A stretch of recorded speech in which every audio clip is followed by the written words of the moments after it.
जय हिंद दोस्तों। स्वागत है आप सभी का आपके अपने परिवार द लॉजिकल साइंस में। मैं हूं आलोक सिंह आतिश और आज के इस वीडियो सेशन में हम लोग डिस्कस करने वाले हैं लाइट न्यूमेरिकल के दूसरे क्लास की। जी हाँ दोस्तों, इससे पीछे के वीडियो सेशन में हम लोगों ने लाइट न्यूमेरिकल का पहला क्लास देखा था, जहां पे हम लोगों ने प्लेन मिरर से संबंधित कुछ महत्वपूर्ण कंसेप्ट को समझा था और फिर हम लोगों ने कुछ एमसीक्यू भी लगाए थे। दोस्तों, आज के इस वीडियो सेशन में हम लोग सीधे सीधे स्फेरिकल मिरर से रिफ्लेक्शन से संबंधित जो महत्वपूर्ण फॉर्मूला है उसको डिस्कस करेंगे। तो आइए बिना अपने समय को गंवाए हुए शुरू करते हैं आज के इस सेशन की और देखते हैं एग्जाम रेलेवेंट क्या कुछ सीख पाते हैं। और साथ ही मेरे मित्र, आप सभी की जानकारी के लिए बताना चाहूंगा कि आज के इस सेशन का जो भी आपका फॉर्मूला का पीडीएफ होगा वो कहाँ से मिलेगा। ये हमारे टेलीग्राम ग्रुप से मिल जाएगा, जिसका लिंक इस वीडियो के नीचे डिस्क्रिप्शन में दिया हुआ है। आप वहां से जाकर के फॉर्मूला का जो पीडीएफ है उसको एक्सेस कर सकते हैं।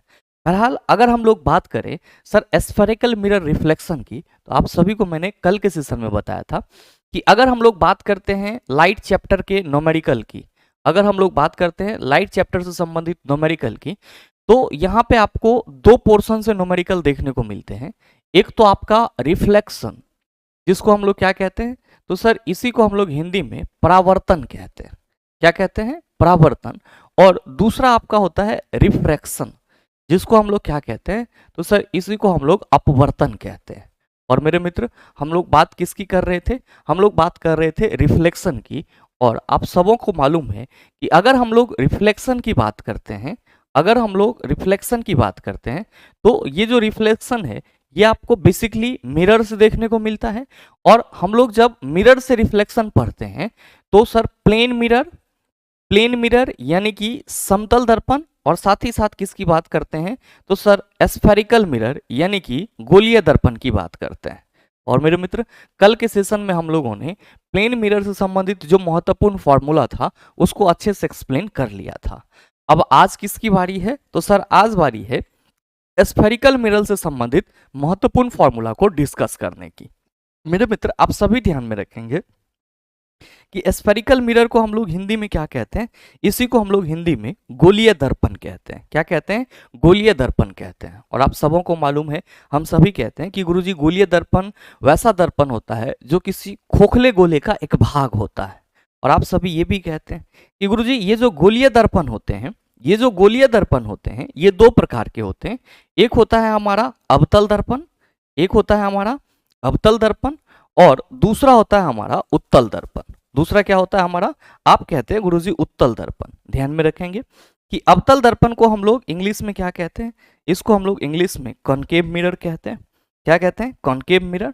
और उत्तल दर्पण को हम लोग इंग्लिश में क्या कहते हैं, तो इसको हम लोग इंग्लिश में कॉन्वेक्स मिरर कहते हैं। क्या कहते हैं? कॉन्वेक्स मिरर कहते हैं।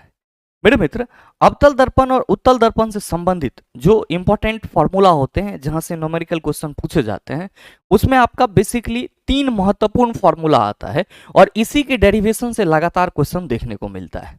बस ऑप्टिक्स या लाइट चैप्टर में हमें ये ध्यान में रखना होता है कि जो फॉर्मूला हम लोग एफ आर या फिर प्रतिबिंब दूरी, वस्तु दूरी का उपयोग करते हैं, उसका चिन्ह परिपाटी के साथ सही चिन्ह क्या होना चाहिए। मतलब हम लोग इस सेशन में चिन्ह परिपाटी को भी संक्षेप में समझने की कोशिश करेंगे। तो मेरे मित्र, अगर हम लोग बात करते हैं अवतल दर्पण या उत्तल दर्पण से परावर्तन की, तो आप सभी थोड़ा सा इसके डायग्राम पे अपने माइंड को सर फोकस कीजिएगा कि ये आपका क्या हो जाता है। आप कहेंगे कि गुरुजी ये हमारा अवतल दर्पण हो जाता है। ध्यान देंगे, ये अवतल दर्पण का क्या होगा? आप कहेंगे सर ये हमारा ध्रुव हो जाएगा। और साथ ही ये क्या होगा सर? फोकस होगा। और ये क्या होगा? आप कहेंगे वक्रता के अंदर होगा। मेरे मित्र, अगर आपको ये कहा जाए कि कोई प्रकाश की किरणें इस अवतल दर्पण पर मुख्य अक्ष के समांतर आ रही है, तो आप सभी क्या कहेंगे कि गुरुजी ये परावर्तित होकर के फोकस से होकर के गुजर जाएगी। परावर्तित होकर के कहां से गुजरेगी? आप कहेंगे फोकस से होकर के गुजर जाएगी। आप सबों को मालूम है कि P से लेकर के F तक की जो दूरी है, इसको हम लोग क्या कहते हैं सर? फोकस दूरी कहते हैं। क्या कहते हैं? फोकस दूरी कहते हैं। और मेरे मित्र, ये जो P से लेकर के आपका C तक की दूरी है, यानी कि अगर हम PC को मिला दें, तो आप सभी क्या कहते हैं कि गुरुजी PC जो है वो हमारा मतलब मुख्य अक्ष हो जाता है। और ये जो C पॉइंट है इसको हम लोग वक्रता केंद्र कहते हैं। क्या कहते हैं? वक्रता केंद्र कहते हैं। और मेरे मित्र, आप सभी ध्यान में रखेंगे कि इसी तरीके से अगर हम लोग उत्तल दर्पण की बात करते हैं, तो क्या कहते हैं कि सर उत्तल दर्पण का आंतरिक भाग क्या होता है, रजदित होता है। आंतरिक भाग क्या होता है, रजदित होता है, और परावर्तन की प्रक्रिया उसके बाह्य भाग से होती है। तो ये दर्पण का क्या हो जाएगा, आप कहेंगे ध्रुव हो जाएगा। और साथ ही मेरे मित्र इसका जो फोकस बिंदु होता है वो इस तरफ होता है, और वक्रता केंद्र आपका इस तरफ होता है। मेरे मित्र ध्यान देंगे कि अगर कोई प्रकाश की किरण उत्तल दर्पण के मुख अक्ष के समांतर आएगी तो आप सभी क्या कहेंगे कि गुरुजी ये जो परावर्तित होगी वो इस डायरेक्शन में होगी। और हमें क्या लगेगा कि जो परावर्तित किरण है, जो परावर्तित किरण है ये पीछे दर्पण के मुख फोकस से आ रहा है, और ये वाला जो बिंदु है इसको हम लोग क्या कहते हैं सर, फोकस बिंदु कहते हैं। मेरे मित्र आप सभी ध्यान में रखेंगे कि यहाँ पे भी P से लेकर के F तक की दूरी क्या कहलाएगी, फोकस दूरी कहलाएगी, जिसको हम लोग छोटा वाला F से रिप्रेजेंट करते हैं, और F को मुख्य फोकस बोला जाता है।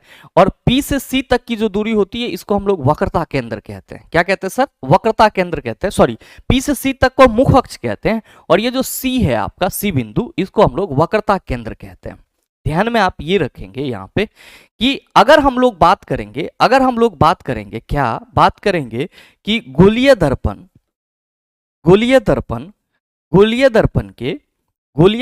के फोकस दूरी, गोलीय दर्पण के फोकस दूरी, ध्यान में रखेंगे कि फोकस दूरी क्या है, तो P से लेकर के F तक की दूरी, और फोकस दूरी को हम किससे रिप्रेजेंट किए हैं, F से।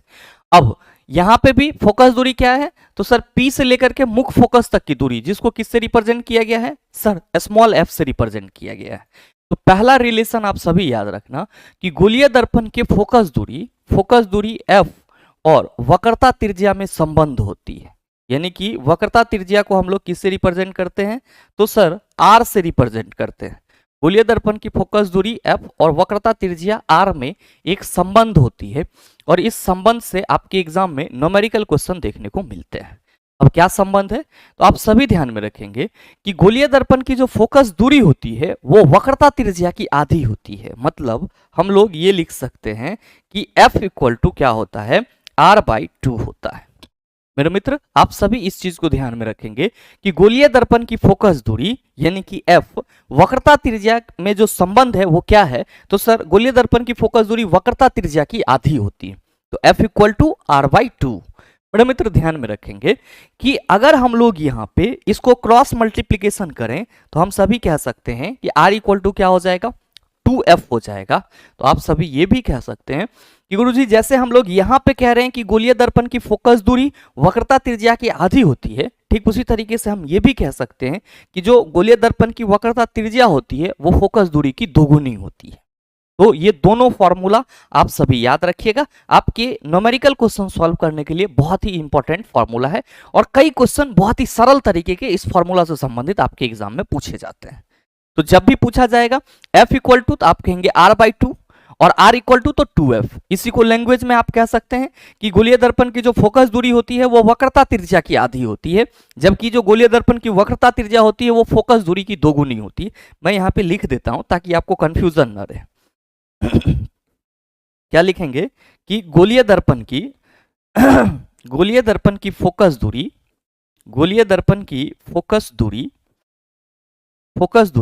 वक्रता त्रिज्या की आधी होती है। गोलीय दर्पण की फोकस दूरी वक्रता त्रिज्या की आधी होती है, ठीक है। और साथ ही मेरे मित्र आप सभी ध्यान में रखना, दूसरा पॉइंट में हम क्या लिख सकते हैं, दूसरा पॉइंट में हम लोग लिख सकते हैं कि गोलीय दर्पण की वक्रता त्रिज्या फोकस दूरी की दोगुनी होती है। तो ये दोनों आपके सर इंपॉर्टेंट पॉइंट हो जाते हैं, इसका आप खास ख्याल रखेंगे। तो पहला फॉर्मूला आपका ये निकल के आ जाता है, ध्यान में रखेंगे ये अवतल और उत्तल दोनों तरह के दर्पण के लिए परफेक्ट है। अब आप एक दर्पण सूत्र भी पढ़ते हैं मेरे मित्र। दर्पण सूत्र क्या होता है, तो आप सभी पहले तो हेडिंग लगा दीजिएगा सर, दर्पण सूत्र। इसी को हम लोग क्या कहते हैं इंग्लिश में, इसी को हम लोग इंग्लिश में मिरर फॉर्मूला कहते हैं। क्या कहते हैं, मिरर फॉर्मूला कहते हैं, ठीक है। अब ध्यान देंगे कि मिरर फॉर्मूला जो होता है वो बेसिकली क्या होता है, तो गोलीय दर्पण के फोकस दूरी और वस्तु दूरी और प्रतिबिंब दूरी के बीच में संबंध होता है। पहला चीज तो आप ये लिख लीजिए कि दर्पण सूत्र क्या है। तो आप सभी कहेंगे कि सर गोलीय दर्पण के गोलीय दर्पण के गोलीय दर्पण के फोकस दूरी, गोलीय दर्पण के फोकस दूरी, वस्तु दूरी, गोलीय दर्पण के फोकस दूरी, वस्तु दूरी एवं प्रतिबिंब दूरी। गोलीय दर्पण के फोकस दूरी, वस्तु दूरी एवं प्रतिबिंब दूरी के बीच संबंध बताने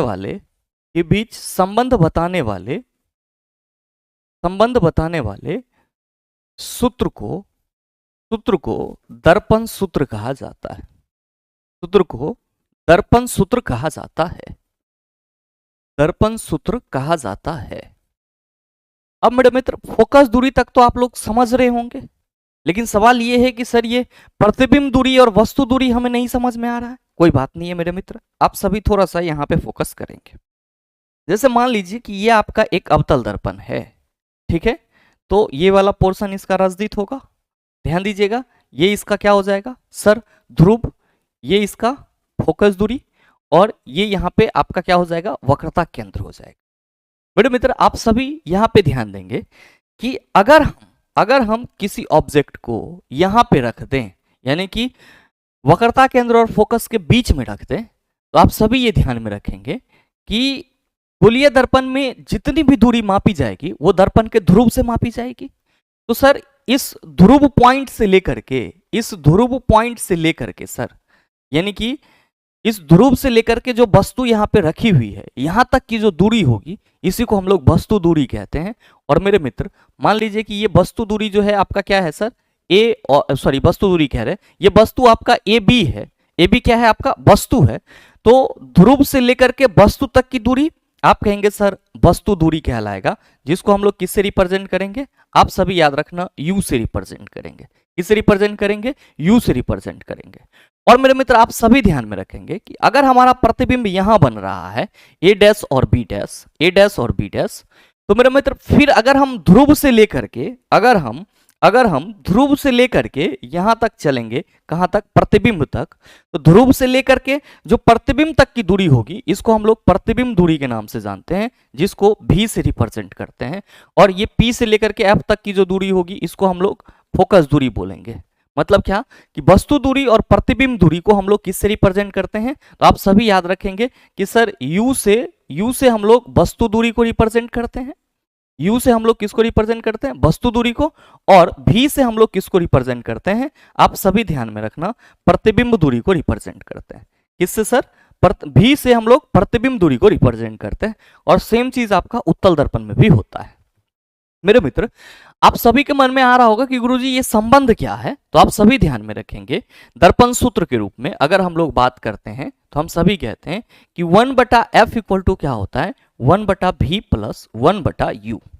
मेरे मित्र यही आपका असल में दर्पण सूत्र है, 1/f equal to 1/v plus 1/u।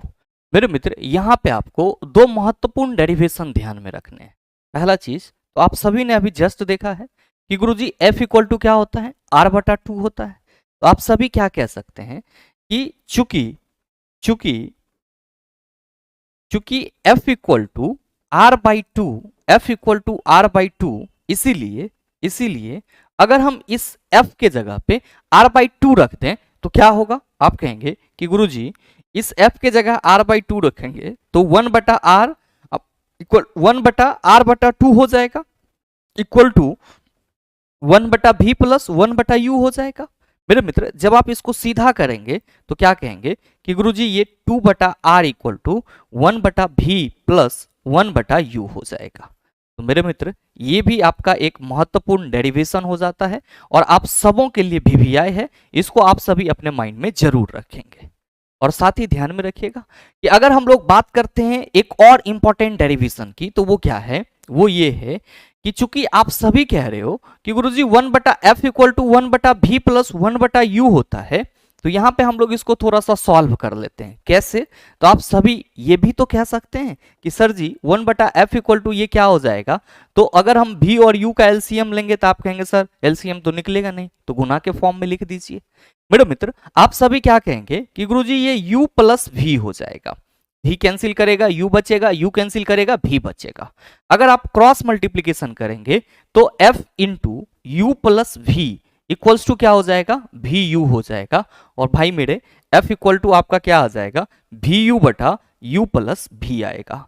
और ध्यान में रखेंगे कि ये भी डेरिवेशन आपके लिए इंपॉर्टेंट है और आपके रेलवे एग्जाम में इससे संबंधित क्वेश्चन आपको देखने को मिलते हैं।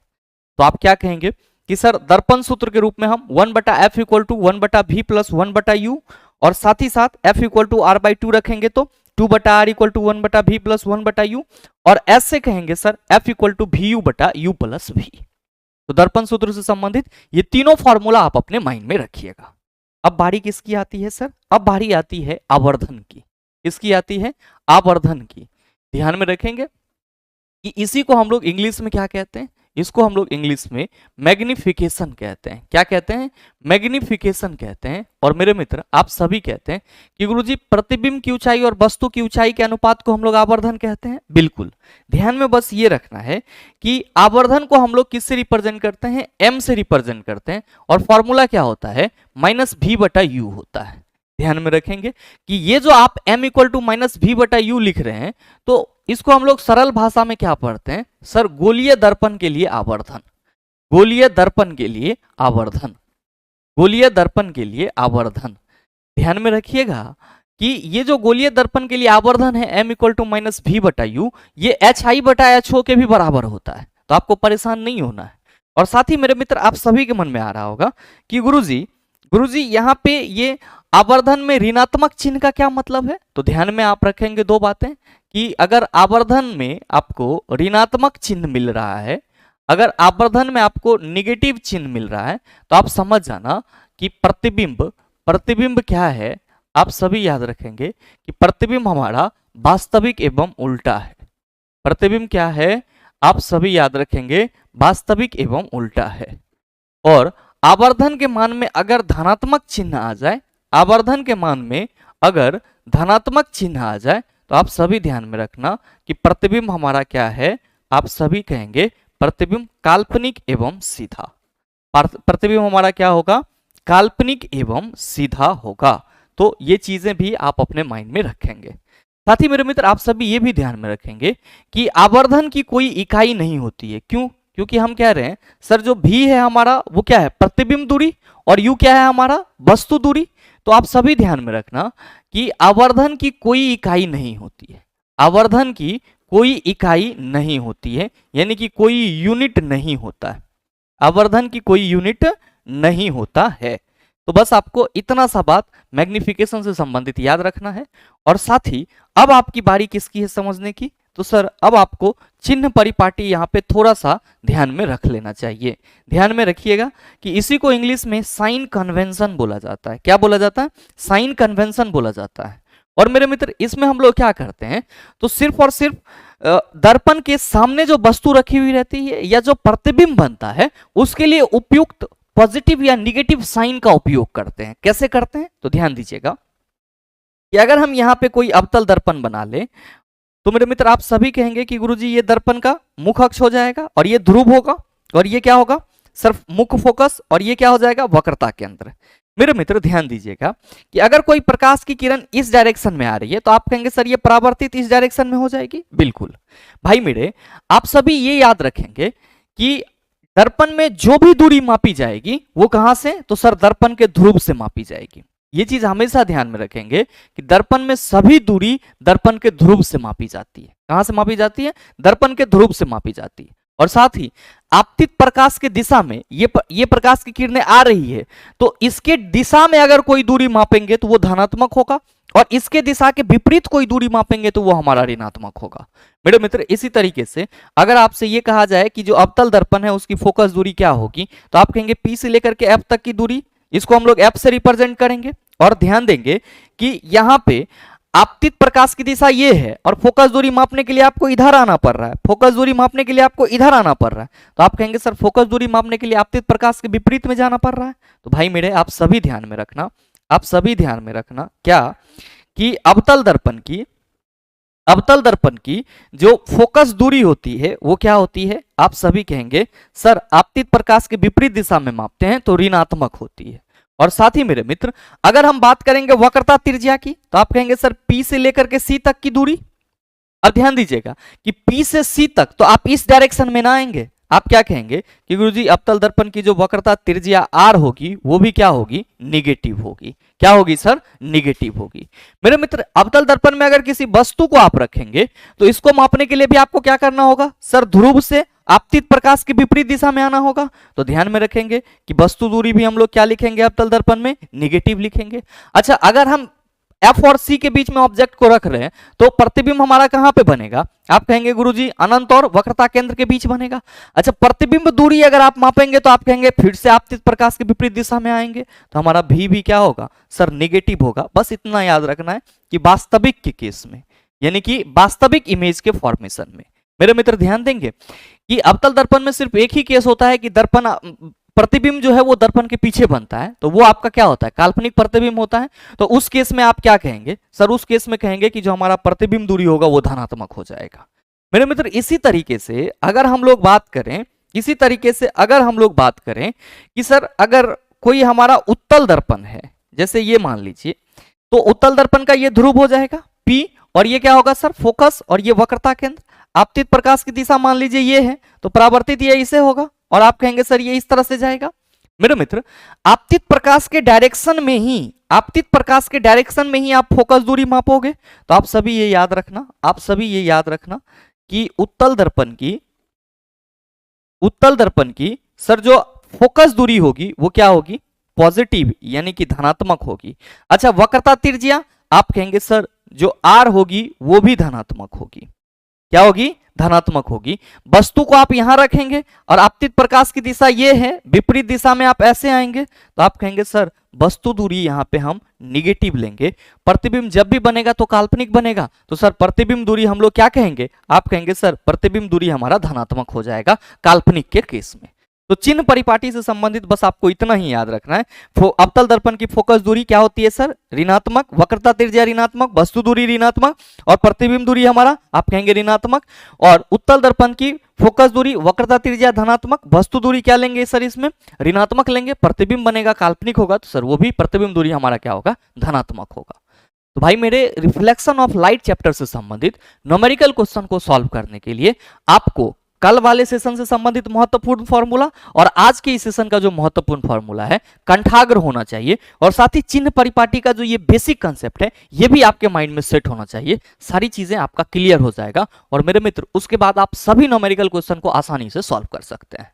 इससे संबंधित न्यूमेरिकल क्वेश्चन की बात हम लोग अगले सेशन में करेंगे। आज के लिए इतना ही रखते हैं और मुझे उम्मीद है कि गोलीय दर्पण से संबंधित जो भी महत्वपूर्ण फॉर्मूला थे उन सभी को आप बखूबी समझ पाए होंगे। और अब अगर आपको गोलीय दर्पण के परावर्तन से संबंधित किसी भी प्रकार का फॉर्मूला आपसे पूछ लिया जाए तो मेरे ख्याल से आप उसका जवाब भी आसानी से दे सकते हैं। साथ ही उम्मीद करते हैं कि ये वीडियो आप सबों को अच्छा लगा होगा। अगर आपको वीडियो अच्छा लगा तो वीडियो को लाइक कीजिएगा, ज्यादा से ज्यादा शेयर कीजिएगा, और हाँ अगर आप चैनल पर नए हैं तो सब्सक्राइब करके बेल आइकन दबा लीजिएगा ताकि इस तरह के एग्जाम रेलेवेंट वीडियो का नोटिफिकेशन सबसे पहले आपके पास पहुंचे और आप उसको सबसे पहले देख पाओ। मिलते हैं फिर अगले वीडियो सेशन में, तब तक के लिए best of luck, thank you, have a nice day.